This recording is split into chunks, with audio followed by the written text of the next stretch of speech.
자, 오늘 고난만 바라볼 것인가 라는 제목으로 말씀을 나누고자 합니다. 이번 한 주간은 종료주일과 함께 고난주간이 시작되는 한 주간입니다. 고난주간이 끝나고 원래 예수님께서는 금요일날 십자가에 돌아가시고 사흘 만에 살아나시고 부활을 맞이하셨죠. 그래서 그것을 기념해서 한 주간을 고난주간을 지냅니다. 이 고난주간에 예수 그리스도의 고난을 우리가 좀 묵상하며 고난이 갖는 의미, 예수께서는 이 자기에게 당한 십자가 고난 그것을 어떻게 이겨내시고 받아들였는가에 대한 모습들을 살펴봄으로 말미암아서 우리가 살고 있는 이 시대에 우리도 이 고난, 우리 앞에 처해 있는 이 고난의 문제를 어떻게 해결할 것인가에 대한 부분을 좀 나눠 보도록 하겠습니다. 자, 여러분, 오늘 말씀은 보면 1절부터 우리가 살펴보면 예수님의 고난, 이 고난을 대하는 태도가 나와요. 첫 번째로는 오늘 1절 말씀 보면 어디로 건너가셨다고 그랬냐면 기드론 시내로 건너가셨다고 합니다. 여러분, 기드론 시내라는 것은 열왕기상 2장 37절의 말씀에 보면 죽음의 음침한 골짜기가 기드론 시내가예요. 기드론 시내가 죽음이라는 음침한 골짜기의 의미를 가지고 있는 그곳으로 예수님께서 건너가자라고 말씀하셨어요. 이거는 왜 그곳으로 예수님은 건너가자 얘기했을까요? 그곳에 건너가서 거기에는 겟세마네 동산이 있고 자주 그곳에 갔어요. 이 기드론 시내라는 그 말의 의미처럼 그곳은 항상 죽음의 골짜기, 음침한 골짜기였는데 예수님 십자가 고난 당하기 전에는 그곳으로 여러분 죽음이 있고 죽음의 환경들 나에게 고난이 다가올 그곳으로 예수님은 나아갔다는 얘기예요. 피하지 아니했다는 얘기. 자, 그러면 그곳에 가면 어떠한 일이 어떤 사람을 만나게 될까요? 이거는 세 부류의 사람을 만나요. 그곳에 가서. 첫 번째는 로마 군인들을 만나게 돼 있어요. 원래는 이제 말고라는 그 제사장의 군인이 왔지만 그것을 통해서 로마 군인들도 십자가의 고난 중에 만나게 돼요. 로마 군인들은 로마 시대에 아주 중요한 구호가 있어요. 팍스 로마라고. 평화. 로마를 점령해서 평화를 만든다는 이 구호가 로마 시대에 아주 중요한 구호예요. 팍스 로마. 근데 이 평화는 어떻게 취해지는 거냐면 무력을 사용해서 전쟁을 통해서 팍스 로마를 이루는 거예요. 그러니까 로마는 여러분 그때 시대 로마 시대는 엄청난 그 영토가 확장됐잖아요. 다 전쟁을 통해서 모든 나라를 지배해 버렸어요.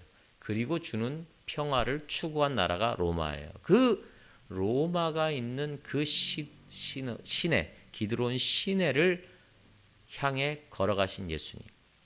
그러니까 로마라는 그 큰 군대의 어떤 뭐랄까 폭정이나 그 로마의 위대한 그 힘과 그거 앞에 폭력 앞에 예수님은 담대히 걸어 나가셨다는 것을 우리가 알 수 있는 거예요. 또 기드론 시내로 가자는 건 두 번째 부류를 향해서 걸어 나가신 모습이에요. 누구냐면 바리새인들이죠. 그럼 누가 예수님을 팔고 누가 예수님을 죽이고자 했습니까? 그 시대 종교 지도자들이 그랬어요. 거기에 대표자들이 바리새인과 사두개인들이지 않습니까? 이 사람들을 향하여 예수님은 피하지 아니하고 담대히 나갔다는 얘기예요. 이 바리새인과 사두개인들을 예수님은 어떤 자라고 책망을 했어요? 외식하는 자들이라고 그랬어요. 여러분, 신앙의 중요한 부분은 말씀과 믿음이에요. 그런데 이 바리새인과 이 사두개인들은 뭐를 중요하게 여겼냐면 그들이 여기는 율법의 조항들. 그래서 율법을 통해서 구원을 얻는다라고 주장하는 자들이고 항상 그들은 율법을 또 주장하고 외치면서 그렇게 가르치면서 자기들의 삶은 어떻습니까? 전혀 그러한 말씀을 따르지 아니하고 인생의 가치를 말씀에 두지 아니하는 거예요. 이거를 예수님은 회칠한 무덤이라고 표현했어요. 여러분, 무덤이 있는데 회를 칠했어요. 회가 뭔지 아시죠? 네. 젊은이들은 회가 모르나? 먹는 회가 아니라, 여러분 옛날에 그 운동회 하면 이렇게 줄 걷는 게 있죠? 드드드드 그러면서 그 하얀 가루를 회라고 얘기하는 거예요. 그러니까 겉은 그 회를 칠해서 아주 깔끔하게 보여요. 근데 무덤이에요. 무덤의 속은 어떻습니까? 그 안은 썩은 것들이 있는 거예요. 이 바리새인들이 이러한 외식하는 자의 모습. 그런데 그런 외식하는 자들을 향하여 예수님은 담대히 나갔다는 얘기입니다. 자, 그러면 또 기드론 시내 예수님이 고난을 받는 자리로 들어갔다. 누구를 만나기 위해서 갔냐면 오늘 본문에도 나와요. 예수님의 제자 중에 한 사람이죠. 가룟 유다입니다. 자, 가룟 유다는 어떤 사람일까요, 여러분? 이 사람은 주님의 은혜를 배반한 사람이에요. 주님의 사도로 선택받은 은혜, 주님 곁에서 수많은 말씀과 이적을 체험하게 된 은혜를 경험한 사람이에요. 여러 번의 회개의 기회를 제공받은 사람이에요. 이런 은혜에도 불구하고 결국은 모든 것을 자기의 물욕, 그 물욕 때문에 예수를 팔았어요. 은혜를 배반한 그런 배신자예요. 예수님은 로마라는 나라, 바리새인이란 종교 지도자들, 그것까지는 괜찮을 것 같아요. 근데 예수님 가장 어떻게 보면 다른 면으로 생각하면 자기 제자한테 배신을 당했으면 그 상실감이 컸을 거라고 생각해요. 이 가룟 유다가 배신할 것을 예수님은 알고 계셨죠. 그럼에도 가룟 유다를 대면하기 위해서 어디로 갑니까? 기드론 시냇가 건너로 갔어요. 예수님은요, 정말 대단한 분이셨어요.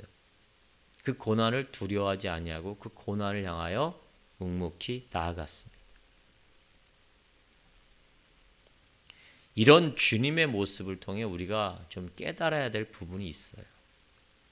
여러분, 우리가 신앙생활함에 있어서 첫째로는 무력이나 폭력으로 인해 우리 자신과 함께 다른 이들을 여러분 예수님이 그렇게 묵묵히 나아갔던 모습처럼 제거해야 돼요. 우리의 삶에.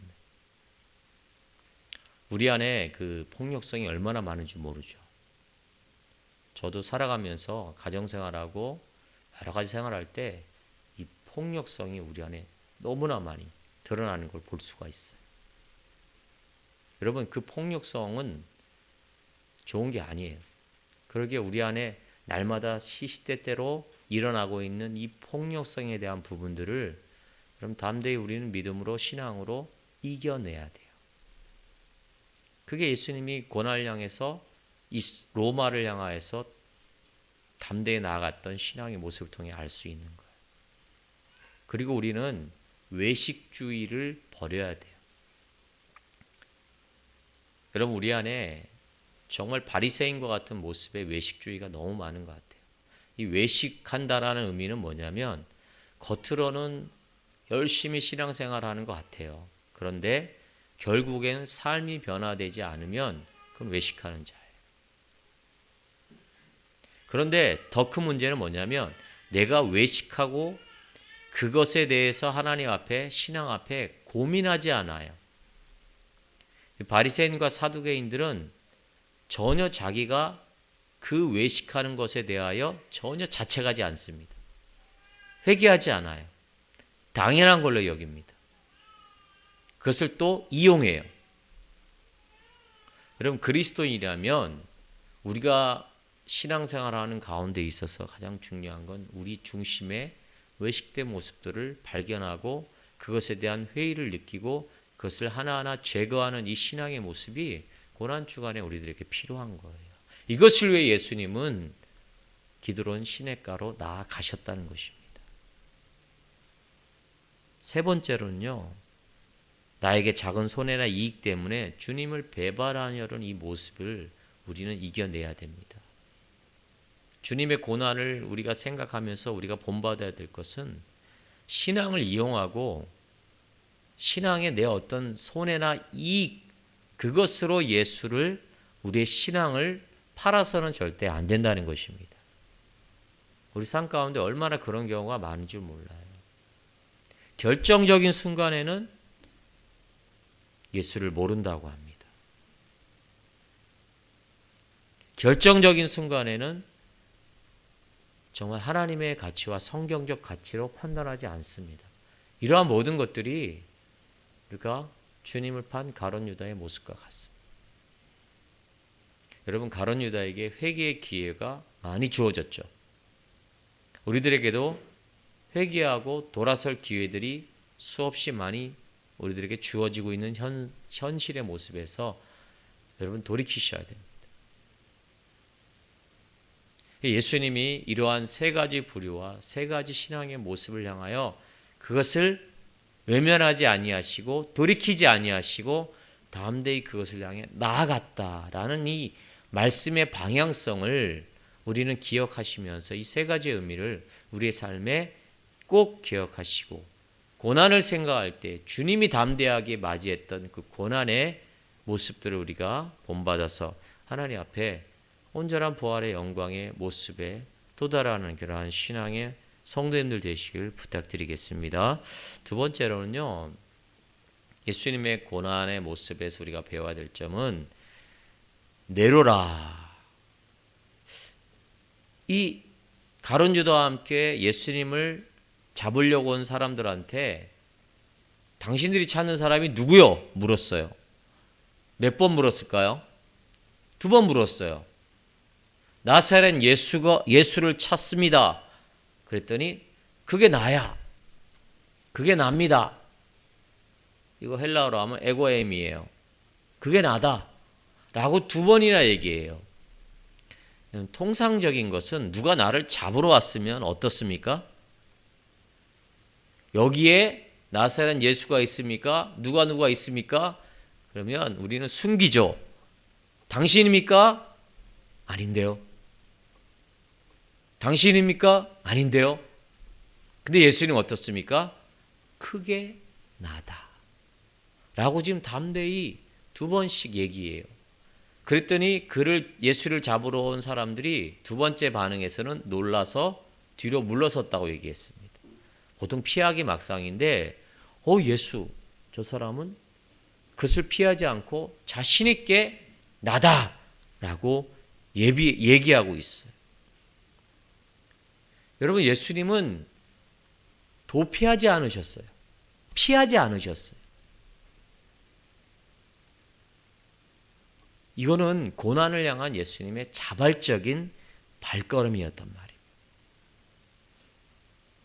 자, 예수님은 왜 그렇게 고난을 향하여서 자발적으로 고백을 하고 그가 바로 나다 라고 이렇게 담대히 얘기할 수 있을까요?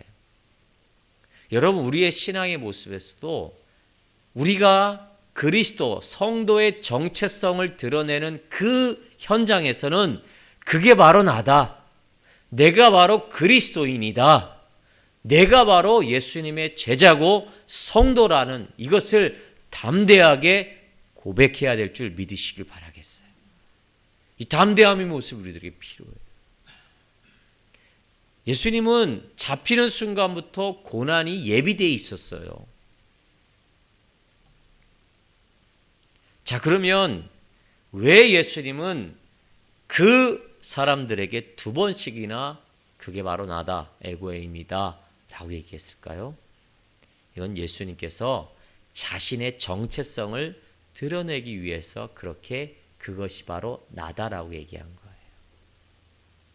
요한복음 4장의 사마리아 여인과의 대화를 한번 보면 예수님께서 뭐라고 고백하냐면 4장 26절에 그가 바로 나다. 여기도 에고엠이 사용하셨어요.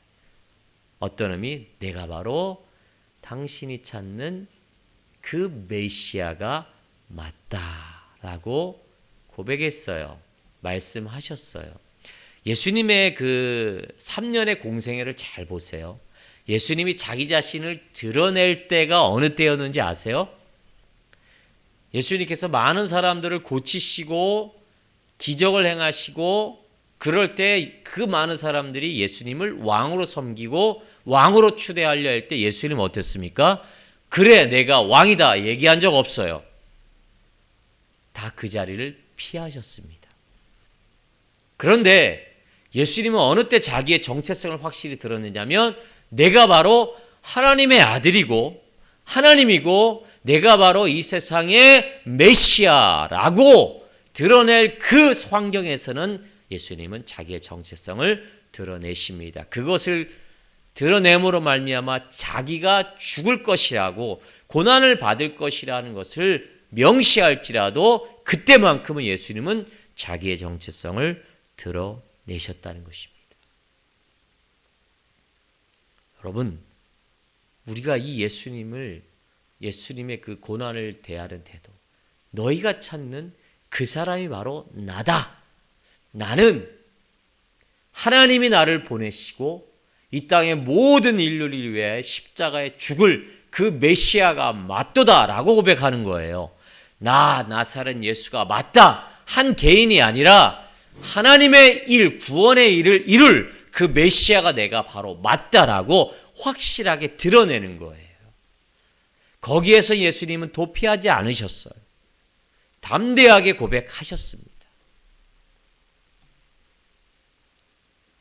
사랑하는 성도 여러분, 우리 예수님이 이렇게 나다라고 자기의 정체성을 드러내는 이 고백을 담대하게 한 것처럼 우리도 우리의 삶 가운데 내가 그리스도인이요, 내가 성도요, 내가 하나님의 나라의 백성이라는 이 정체성 앞에서는 확실히 고백하시길 바라겠어요. 나를 드러내는 것은 나를 높이는 일에 여러분 내 자신의 이름을 드러내지 말고 내 정체성을 드러내지 마셔야 됩니다.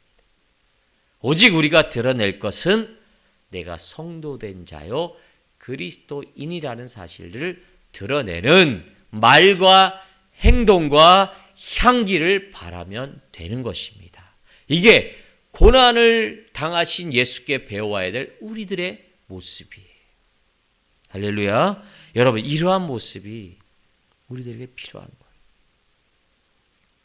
그리고 예수님께서는 왜 그것이 나다라고 얘기하셨을까요? 그 메시아성을 드러내는 것 동시에 여러분 지금 그 예수님 주위에는 누가 있어요? 예수님과 제자들이 있었던 거예요. 그게 바로 나다.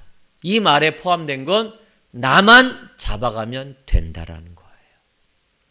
여기에 있는 제자들은 아무 상관이 없다. 잡아가지 말아라. 끝까지 예수님은 당신이 당한 고난과 위협 속에서 누구를 지키고자 했어요?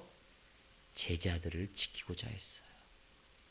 이게 온전한 목자된 모습이에요. 또 예수님이 이것이 내로다 제자들을 지키고자 한 것은 말씀의 언약을 지키기 위해서 그랬습니다. 그랬잖아요. 이 말씀 오늘 말씀에 오면 여러분 18장 말씀을 잘 보세요. 9절 말씀에 이는 아버지께서 내게 주신 자 중에서 하나도 잃지 아니하였사옵나이다 하신 말씀을 응하게 하려 하심이라 그랬습니다. 자, 예수님이 십자가의 죽으심도 구원의 하나님의 계획 속에 있음을 알아야 돼요. 예수님도 겟세마네 기도에서 어떻습니까? 너무 힘든 거예요.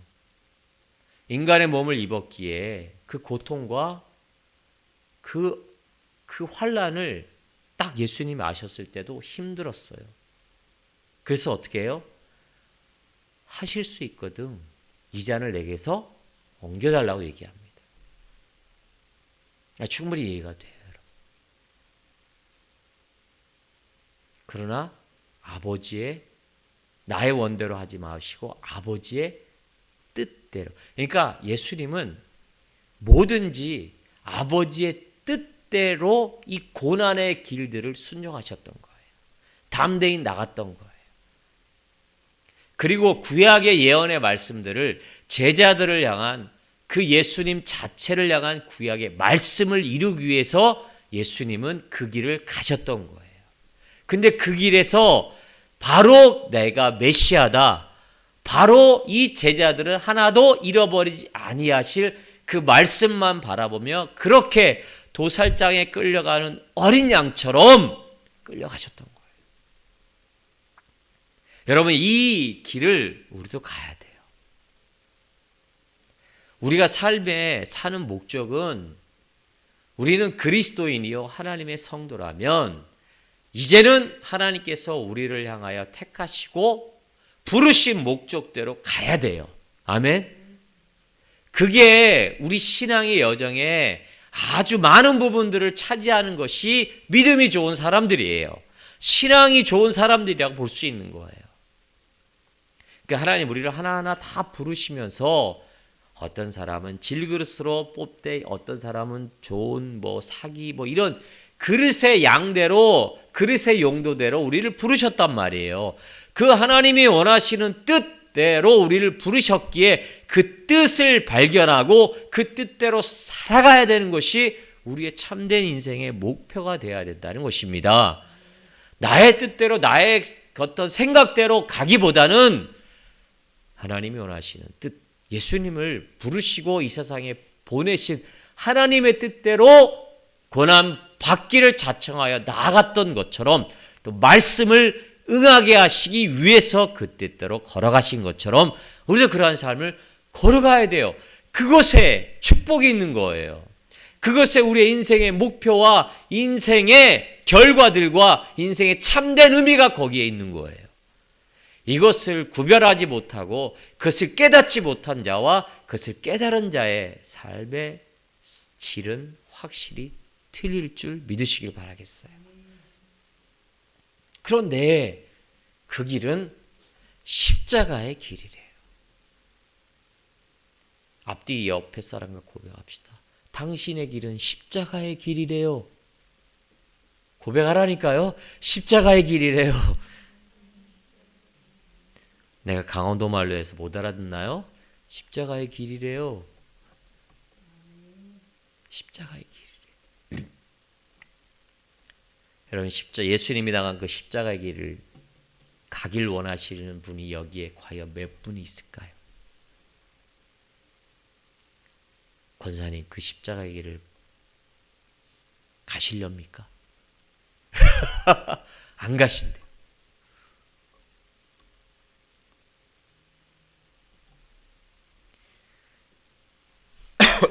목사한테도 물으면 십자가의 길을 가냐고 물어보면 어떻게 합니까?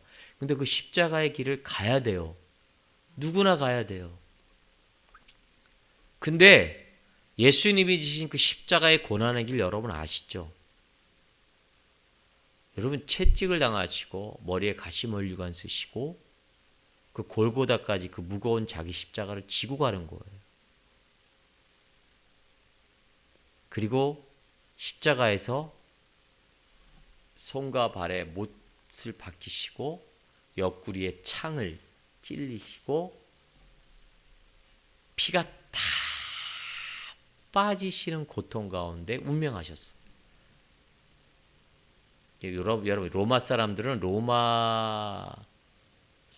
로마인들을 아무리 중한 죄라도 십자가에 죽이지 않습니다. 십자가는 그냥 고통이란 고통은 다 당하고 죽는 거예요. 그래서 오죽에 쓰면 저주받은 사람이 받는 태형이 바로 십자가라고 얘기하고 있지 않습니까? 십자가의 고난을 당하셔야 됩니다. 그 길을 가셔야 됩니다. 노맨? 걱정하지 마세요. 그 십자가의 길은 가시고 우리는 그 십자가의 길을 지신 예수 그리스도 그분을 의지하고 우리의 모든 십자가의 고난에서 우리의 인생의 십자가에 지고 가는 그 고난을 예수 그리스도께서 다 짊어지셨어요. 그리고 그 십자가의 여정 가운데 주님이 우리의 어려움과 모든 것들을 능히 이겨내게 하신 그 주님이 우리와 함께 하시겠다고 말씀하셨어요. 주님, 그 짐이 너무 무거워요. 그럴 때 예수님이 뭐라 그랬어요? 그 짐을 네가 지지 말라. 다 내게로 오라. 내게 다 짐을 맡기라. 그럼 내가 그 짐을 가볍게 하리라. 먼저 십자가를 지신 그 주님이 그 십자가를 지기를 원하시는 우리들에게 그 십자가의 모든 짐을 먼저 대신 지시고 가실 것입니다. 여러분 두려워하지 마시길 바라겠어요. 이 십자가의 길은 예수님이 인류의 구원을 위해서 그 십자가를 지신 여정을 가시고 거기에서 끝마친 것이 아니라 십자가에 죽으시고 어떻습니까? 3일 만에 부활하셨어요. 할렐루야. 사단은 그래요. 예수를 십자가에 죽게 함으로 우리의 모든 것이 전략이 통했고 이겼다고 생각했어요. 그런데 그런 상황을 하나님은 역전시키셨어요. 죽은 예수를 다시 살아나게 하셨어요. 예수님이 가신 길을 보면 우리가 가야 될 길을 알 수가 있거든요. 볼 수가 있어요. 우리의 삶의 패턴이 이런 패턴으로 가겠다는 것을 우리가 알 수 있어요. 그 십자가의 길을 지고 갈 때 주님이 우리를 순간순간 인도하시고 힘을 내주시고 살 길을 열어주시고 결국에는 그 길을 통과할 때 우리들에게는 부활의 영광의 축복을 그 놀라운 감당할 수 없는 한없는 하나님의 축복을 우리들에게 주신다는 것입니다. 아멘. 우리가 죽을 것 같고 악월골짜기를 지나고요. 바닥을 쳐서 더 내려갈 곳이 없을 그런 상황이 있더라도 하나님께서 그런 상황에 우리를 건져주시고 회복시켜주시고 살게 하심을 믿으시길 바라겠어요. 이게 그리스도인의 삶의 패턴이에요. 고난의 십자가의 길을 가는 자들의 삶의 패턴이에요. 여러분 인생을 살아올 때 지금 내가 그 고난 가운데 바닥에 떨어졌으면 여러분 그 나락에 떨어져서 올라오지 아니하고 그 나락에서 벗어나지 아니했으면 내가 여기에 있지 아니합니다. 있지 못해요. 죽을 것 같은 그 고난의 삼겹줄 같은 그 신앙의 파도가 고난의 파도가 나를 덮쳐오고 정말 죽고 싶을 그 상황에 있을 때 그것으로 우리의 인생을 마치게 하지 아니하셨어요. 누가요? 하나님이 그러셨다는 겁니다.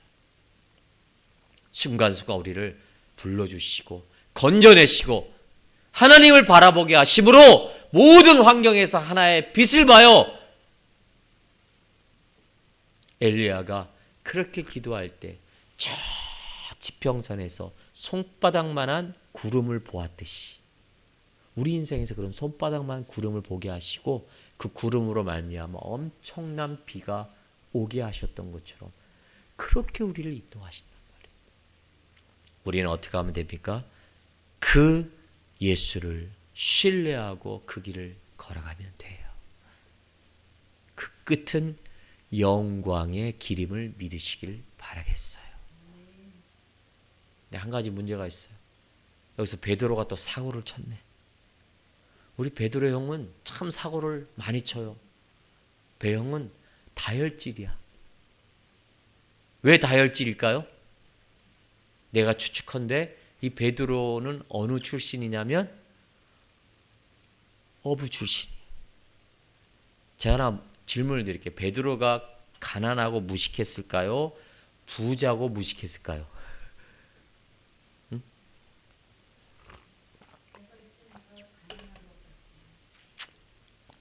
우리 전사님이 저 잘 아실 거예요. 장로님이 배를 하셨으니까. 배 어부요. 네? 어부하면 고기 많이 잡으면서 가난하지 않아요. 저도 바닷가 출신이잖아요. 여러분 그 바다에서 배를 가지고 있고 어업을 하잖아요.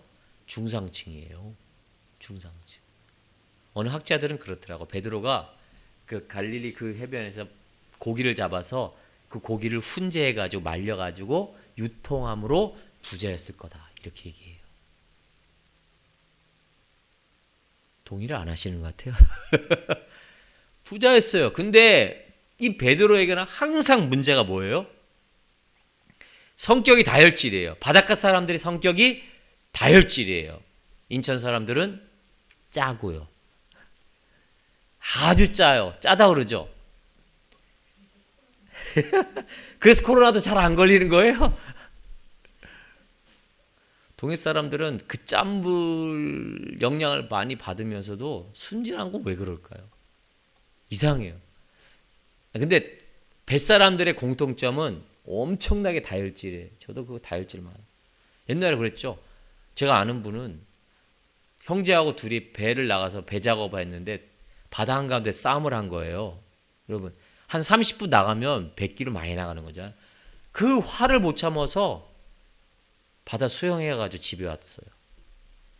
그 정도로 다혈질이에요. 바닷가 사람 만나지 마세요. 네.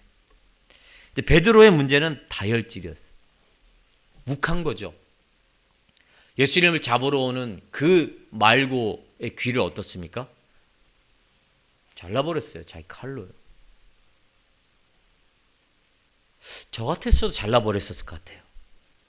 네. 다른 제자들은 다 무서워서 움츠리고 있는데 베드로는 칼을 빼가지고 잘라버렸어요. 예수님 순간 아차하신 거죠. 야, 배, 너 그러면 안 돼. 들어야 그러면 안 돼. 그리고 예수님 어땠어요? 떨어진 말고의 귀를 붙여주셨어요. 그리고 중요한 말씀을 하시죠. 두 가지 말씀하시죠. 칼을 네 칼집에 집어넣어. 그리고 뭐라 그래요?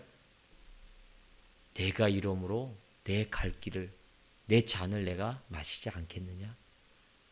베드로야, 그러지 말아라. 그러면 네가 그렇게 할지라도 나는 내 잔과 내 길을 가겠다고 말씀하셔요. 여러분, 예수님은요, 예수님이 그런 일을 못 하실까요, 여러분? 당장 그 로마 군인들과 그 나라를 다 뒤집지 못할까요? 그런 능력이 계셔요. 오직 하나님의 뜻을 위해 순종하셨어요. 여러분, 우리가 신앙생활함에 있어서 얼마나 큰 불이익을 우리 직장 가운데 많이 당하고 있어요. 너 예수 믿어? 너 교회 다녀? 그래서 얻는 불이익이 되게 많아요. 없어요? 되게 많거든요, 직장 가운데. 다른 똑같은 사람인데 쟤는 교회 다니고 신앙생활 하니까 더 많이 너는 양보해야 돼. 그리고 양보 안 하면 어때요? 너 왜 그래? 교회 다니면서 예수님 믿으면 하나님 믿으면서 왜 이렇게 내가 독선적이야? 왜 이렇게 양보가 없어? 강성아, 그런 얘기 안 들어? 너는 얘기 안 해? 나 교회 안 다녀. 그렇게 얘기해? 여러분, 그런 경우 있지 않아요? 어느 때는 내가 무력을 사용해서, 어느 때 내가 그냥 내 힘을 사용해서, 권력을 사용해서 탁 대항하고 싶을 생각이 있어요. 물론 그럴 때도 있겠지만 우리는 하나님 나라 확장을 위해서 예수 그리스도를 전하고 예수 그리스도를 드러내기 위해서 그것조차도 순종하며 참아야 될 신앙의 모습이 바로 예수님의 모습이라는 것이에요. 이게 저와 여러분들의 모습이 되기를 바라겠어요. 여러분, 사도 바울은요, 복음이 전파되고 복음을 전할 수만 있다면 감옥이나 어디나 상관없다 그랬어요. 그리고 그곳에서 뭐라 그랬어요? 지금의 고라는 장차 나타날 영광에 좋게 비교할 수 없다라는 신앙의 고백을 가지고 복음 전파를 위해서 그가 하나님 나라 확장을 위하여서 자기 것을 억제하며 나아갔어요. 왜 말하고 싶지 않겠어요? 그러나 복음을 위해서, 하나님 나라를 위해서 참으신 거예요.